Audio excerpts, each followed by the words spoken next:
Aqui no SBT News, o cientista político e professor da Universidade Federal de Mato Grosso do Sul, Daniel Miranda.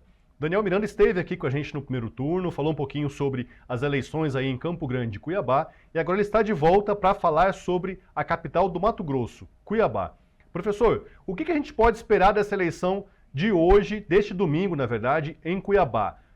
Temos de um lado Abílio Brunini, do PL, de outro ali, Lúdio Cabral, do PT. É um enfrentamento ali igual essa polarização nacional que a gente viu nas últimas duas eleições presidenciais. Qual é a sua expectativa para essa eleição de domingo, professor? Eu penso que assim, vai ser uma eleição, dependendo, é claro, do resultado dela, vai ser uma eleição muito surpreendente, em certa medida, porque, a princípio, embora as últimas pesquisas do primeiro turno, a maioria delas não apontavam, no final das contas, a polarização nacional pesou, teve importância em Cuiabá, né? Foi uma das poucas capitais em que a gente teve, de fato, um confronto direto entre o partido do Bolsonaro e o partido do Lula, né? Então, querendo ou não, isso mimetiza, isso reproduz essa polarização que vem marcando a política nacional no Brasil, né? O que a minha expectativa é que, em primeiro lugar, independentemente de quem ganhar, seja Lúcio Cabral, seja Bílio Brunini, provavelmente a gente vai ter aí um mandato, né, de quem for prefeito, um mandato marcado aí por uma oposição muito forte, porque os dois candidatos se mostraram duas lideranças muito fortes, né? Um à direita, o outro à esquerda. Então, provavelmente, se, por exemplo, o Lúcio do PT vence, ele vai ter uma oposição com certeza forte, organizada por parte do PL. Mas se o Abílio Brunini vencer, o Lúcio Cabral se consolida. Já é, na verdade, uma liderança do PT, provavelmente a maior liderança do PT em Cuiabá e talvez no próprio estado do Mato Grosso. Ele vai se fortalecer ainda mais por esse desempenho, até certo ponto inesperado, se a gente olhar lá para trás, né, se a gente pensar lá no início da campanha eleitoral, esse desempenho até certo ponto é inesperado, mas isso com certeza consolida ainda mais ele, que já é um candidato, aliás, que já é uma liderança muito expressiva. Então, eu acho que, em primeiro lugar, independentemente do resultado, o prefeito, né, aquela pessoa que for eleita, ele vai ter lá do outro lado do campo político, com certeza, um grupo organizado, né, e isso com certeza vai ter repercussões aí para as próximas eleições e para os próximos mandatos. Agora, é claro que a eleição, quando o prefeito ele é eleito, normalmente, prefeitos nas cidades no Brasil, eles têm uma grande capacidade de articulação. Normalmente, as câmaras de vereadores, em sua maioria, elas são relativamente abertas à negociação, né? Geralmente tem um certo desequilíbrio de poder entre o poder executivo, né, entre o prefeito e os vereadores. Então, a depender de qual dos dois ganhar, se ele conseguir, obviamente, ser um bom articulador, um bom negociador,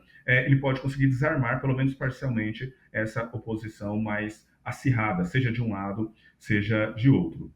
O que me chamou a atenção é que o Lúdio Cabral meio que moldou o discurso dele aí em Cuiabá por conta de saber que o Estado é um Estado conservador, que ele elegeu, se dependesse dele, teria eleito o Bolsonaro, a votação de Bolsonaro foi expressiva. E só para trazer uns números aqui, dos 142 municípios, nenhum prefeito de PT, PCdoB, Rede ou PSOL foi eleito neste ano no primeiro turno em Cuiabá. Então a gente vê a ideia, tem uma noção aí de quão conservador é o estado do Mato Grosso.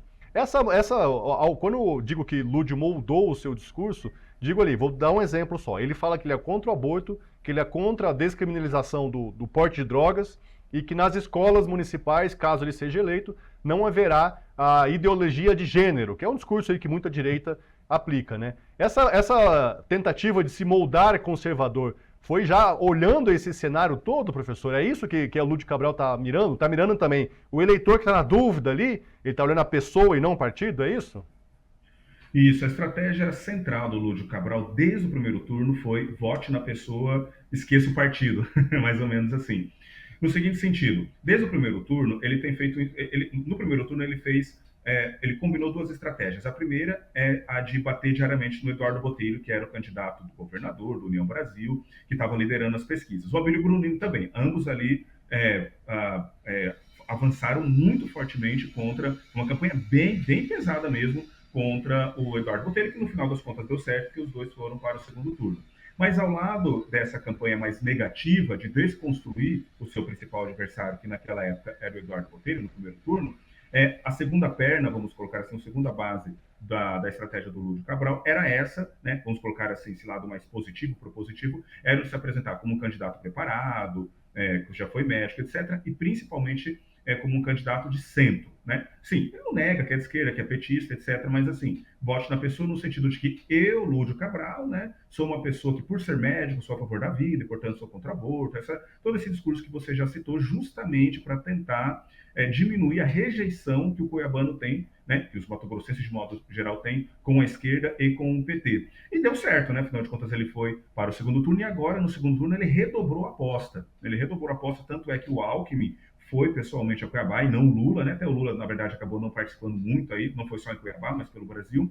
Mas o Alckmin, que é uma figura indubitavelmente mais de centro, centro-direita, o Carlos Fávaro, que é um senador do PSD ligado ao agronegócio, mergulhou na campanha dele desde o primeiro turno, né? A filha do Carlos Fávaro, a Rafaela, é a vice dele. A gente teve até nessa semana aí o primo do Blairo Maggi, fugiu o nome dele agora, né? Mas é Maggi também, falando 13 na cabeça, ou seja, o Lúcio, sem dúvida nenhuma, embora ele seja do PT há quase 30 anos, e não nega isso, ele se transformou num candidato contra o aborto, ligado ao agronegócio e a favor da família. Porque, na verdade, ele sabe que ele só vai ser eleito dessa forma. Não adianta ficar explorando os temas clássicos, os temas mais fortemente associados à esquerda e ao PT, porque esse é o caminho da derrota, muito provavelmente. E ao que tudo indica, a campanha dele já foi bem sucedida só pelo fato dele ir para o segundo turno. Uma boa parte das pesquisas estão apontando aí um certo empate técnico, né? E talvez ele seja até mais forte, aparentemente, né? A julgar pelas pesquisas, ele está até mais forte do que as prévias do primeiro turno indicavam, né? Porque lá no primeiro turno, há muitas pesquisas indicavam que o Abílio Bruni teria uma vantagem muito maior no segundo turno com relação ao Lúdio do que aparentemente ele está tendo, claro, medindo pelas pesquisas. Perfeito. Esse foi Daniel Miranda, cientista político, professor da Universidade Federal de Mato Grosso do Sul.